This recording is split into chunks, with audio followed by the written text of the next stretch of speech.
చంద్రబాబు నాయుడు గారు చెప్పిన పద్ధతిలో జరిగింది అని నమ్మగలమా? దీని అర్థం ఏంటి? మీరు ఎవరి మీదో కోపాన్ని ఈ రకంగా బజారు పాలు చేయడం తప్ప టీటీడీ ప్రతిష్టని, వెంకటేశ్వర స్వామి ప్రసాదానికి ఉన్నటువంటి నాణ్యమైనటువంటి లేదా ప్రసాదంపై మీద ఉన్నటువంటి పవిత్రతని మీరు అపవిత్రం చేయడం కాదా? ఇది ఏ రకంగా సమంజసమైంది? చంద్రబాబు నాయుడు గారు, మీరు ఆలోచించండి. ముఖ్యమంత్రి స్థాయిలో తప్పులు సరిదిద్దబడడానికి మీరు ఈ రాష్ట్రం మొత్తానికి హెడ్ గా ఉండేది. తప్పులు కూడా చేస్తుంటే కఠినంగా శిక్షించండి, లేదా వాళ్ళ మీద మీరు ఏమేమి ఛార్జెస్ ఫ్రేమ్ చేస్తున్నారు వాటి ఆధారంగా శిక్షించండి. అదిగే కరెక్ట్. గాని ఈ రకమైనటువంటి మీ స్థాయిలో కొన్ని ఆరోపణలాగా మీరు ప్రకటించేసి దాన్ని వివాదాస్పదం చేయడం, దాని నుంచి లబ్ధి పొందాలన్నటువంటి ప్రయత్నం చేయడం అనేది ఏ రకంగానూ సమంజసమైనటువంటిది కాదు. భక్తుల మనోభావాలను దృష్టిలో పెట్టుకోండి.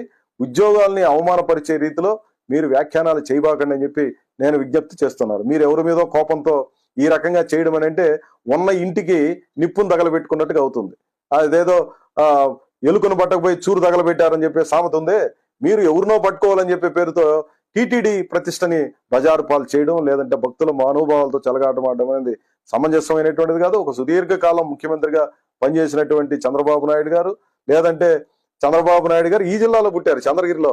ఇక్కడ పుట్టి ఇక్కడ పెరిగి తిరుపతిలో చదువుకొని, తిరుపతిలో అన్ని రకాలుగా రాజకీయాలు నేర్చుకొని ఈరోజు ఈ ఉన్నత స్థానంలో ఉన్నారంటే మొదట బేస్ తిరుపతి.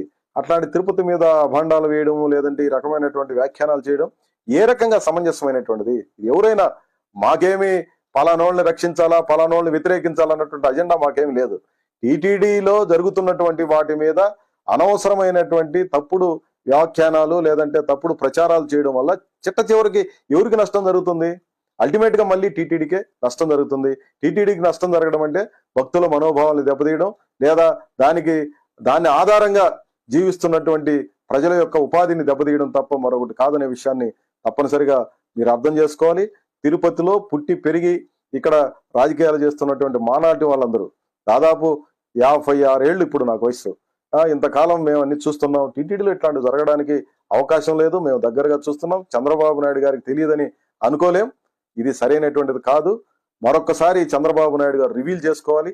ఇట్లాంటి ఆరోపణలు ఏ రకంగానూ సమంజసం కాదు. దాని మీద ఉపసంహరించుకొని ఇట్లాంటి వ్యాఖ్యానాలు భక్తుల మనోభావాలు లేదా ఉద్యోగులకి హత్య చేసేటట్టుగా వ్యాఖ్యానాలు వద్దు అని చెప్పి నేను చంద్రబాబు నాయుడు గారికి సూచన చేయదలుచుకున్నాను.